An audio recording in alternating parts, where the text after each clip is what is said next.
The cold wind bit into my skin as I made my way up the narrow winding trail that cut through the Himalayan mountains. The sun had dipped below the horizon, casting long shadows over the snow-covered peaks. I had been warned about the dangers of traveling alone at dusk, but my curiosity had gotten the better of me. I wanted to reach the ancient monastery rumored to be hidden in these mountains. Legend spoke of the monastery being a place of great power, but also great evil. The villagers in the valley below whispered of monks who had dabbled in dark rituals seeking immortality. Their spirits were said to haunt the ruins, protecting their secrets. I didn't believe in ghosts, but the promise of discovering forgotten history was too enticing. As I climbed higher, the temperature plummeted and the wind howled like a living thing. The path became treacherous, ice slicking the stones beneath my feet. I almost turned back, but a strange light in the distance caught my eye. It flickered like a torch, beckoning me forward. I finally reached the source of the light, and there it was. The monastery, half buried in snow and ice. The ancient stones were cracked and weathered, yet the structure still exuded an aura of dark majesty. I pushed open the heavy wooden door and stepped inside, the cold immediately replaced by an oppressive stillness. The interior was a maze of corridors and empty chambers, lit only by the faint glow of my flashlight. I could almost hear the echoes of ancient chants, carried on the icy drafts that swept through the hallways. The deeper I went, the more I felt as though I was being watched. Shadows seemed to move just beyond the edge of my vision, and I could swear I heard soft footsteps behind me.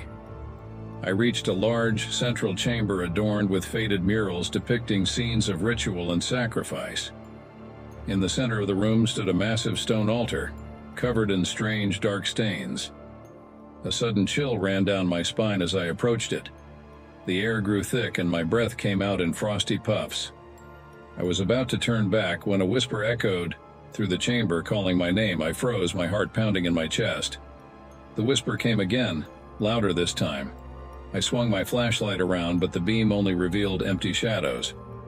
Then I saw them. Ghostly figures, their faces gaunt and hollow-eyed, emerging from the walls. Their tattered robes fluttered as they moved closer, their eyes fixed on me with a malevolent hunger. I stumbled backward, my flashlight flickering and dying in my hand. The darkness closed in, suffocating. The whispers turned to chants, a cacophony of voices speaking in a language I didn't understand.